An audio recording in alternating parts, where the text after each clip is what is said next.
Okay, he's been a ghost buster, a blues brother. He's traded places with Eddie Murphy. He was part of the original cast of Saturday Night Live. And now he's an entrepreneur. In his long career, though, Dan Aykroyd has never answered 11 questions until now. Here's Tim McNiff with Dan Aykroyd. You've got a couple different products here out there. You've got your own wine series and Crystal Head Vodka. Can we start by talking about the wine? How and why did you decide to get into this particular business venture? I went to the Deloach Vineyards in Sonoma, and I co-ventured with them, and we've built the Aykroyd line of wines, Chardonnay and a Cabernet. The bottle. Your name is on the bottle, but your face is not. You've gone with the microphone instead. What's the story there? I think it was more of the idea of that the microphone sort of harkens to a career in broadcasting, recording, television, radio, and film. Your other endeavor, we're going to talk about, you've got it on your shirt right there, Crystal Head Vodka. Maybe it's based on the characters you've played in the past. Why does this seem to me a little more fitting?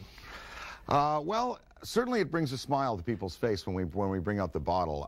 It was really based on an idea that my friend John Alexander had. Okay. And he sketched out this bottle in about a minute, and it just hit me in that minute. I said, John, let's do an enlightened vodka. You still have the tendency to pop up from time to time at various projects, sometimes unannounced. What motivates you at this stage of your life and your career to maybe say, yeah, I'll do that, or no, I'm going to take a pass? Well, I would say first the script, you know, the role, the material, and then who are the players, you know, primarily the director, and then who are the co-stars, the actors. I've read that you introduced John Belushi to the blues.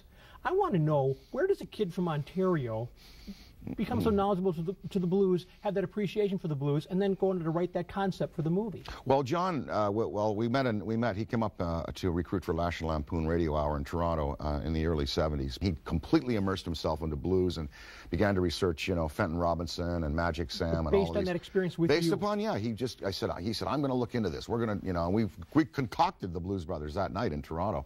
I recently introduced my daughters to the film Driving Miss Daisy. Oh, cool. Oscar-nominated project that you're involved in. It won Best Picture of '89, yeah.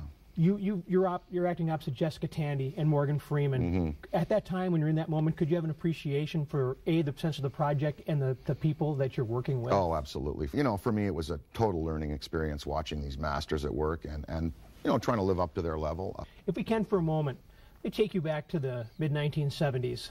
I'm somehow spending a day with you during SNL, and I tell you, Dan, I can see into the future. I'm looking into the future, and someday Al Franken is going to be a senator from the great state of Minnesota. Your reaction is? We knew it then.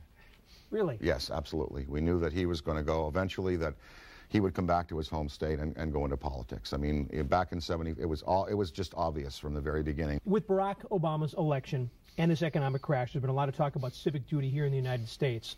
Am I correct that you do something each and every day in Canada in a form of civic duty? Here in the United States, I'm involved in something called the Blue Line Foundation.